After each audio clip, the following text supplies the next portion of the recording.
বছরের দ্বিতীয় প্রান্তিকে এসে যুক্তরাষ্ট্রে মূল্যস্ফীতির হার কমতে শুরু করেছে। একই সময়ে মার্কিন অর্থনীতির প্রবৃদ্ধিও ইতিবাচক ধারায় ফিরছে। আসন্ন প্রেসিডেন্ট নির্বাচনের আলোচ্য বিষয়ে যা অনেকটাই প্রভাব ফেলতে পারে। তবে অর্থনীতিবিদরা বলছেন, খুব শিগগিরই বাড়তি সুদের হার না কমলে তা যুক্তরাষ্ট্র এবং বিশ্ব অর্থনীতিতে নেতিবাচক প্রভাব ফেলবে। বিস্তারিত তানহা জুলিয়ার প্রতিবেদনে। নভেম্বরে অনুষ্ঠিতব্য মার্কিন প্রেসিডেন্ট নির্বাচন ঘিরে প্রচারণা জমে উঠতে শুরু করেছে।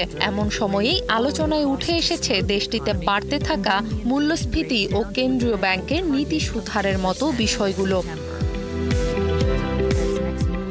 তবে সম্প্রতি দেশটির বাণিজ্য মন্ত্রণালয় জানিয়েছে, চলতি বছরের দ্বিতীয় প্রান্তিকে যুক্তরাষ্ট্রের অর্থনীতি কিছুটা শক্ত ভিতের ওপর দাঁড়িয়েছে। মূল্যস্ফীতির সঙ্গে চলমান লড়াইয়ে ইতিবাচক ফলও আসছে। ফেডারেল রিজার্ভের লক্ষ্যমাত্রা অনুযায়ী যুক্তরাষ্ট্রের মূল্যস্ফীতি 2% দিকে নেমে এসেছে। গেল জুনে দেশটিতে ব্যক্তিগত ভোগব্যয় সূচক বা পিসিই দাঁড়িয়েছে 2.5%। মে মাসেও যেটি ছিল 2.6%।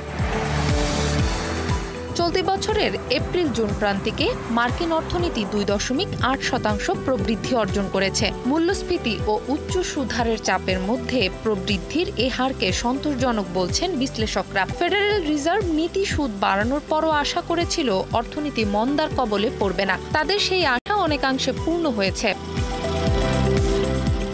দেশটিতে বাড়তে থাকা মূল্যস্ফীতি রোধে সাম্প্রতিক সময়ে যুক্তরাষ্ট্রে দফায় দফায় সুদের হার বাড়িয়ে পরিস্থিতি সামাল দেওয়ার চেষ্টা করেছে দেশটির কেন্দ্রীয় ব্যাংক। যেহেতু যুক্তরাষ্ট্রের নীতি সুদহার বিশ্ব অর্থনীতিতে প্রভাব ফেলে, তাই খুব শীঘ্রই এটি না কমলে বিশ্ব অর্থনীতিতে এর নেতিবাচক প্রভাব থাকবে, এমনটাই সিএনএনকে বলেছেন অনেক অর্থনীতিবিদ। তানহা জুলিয়া, ৭১।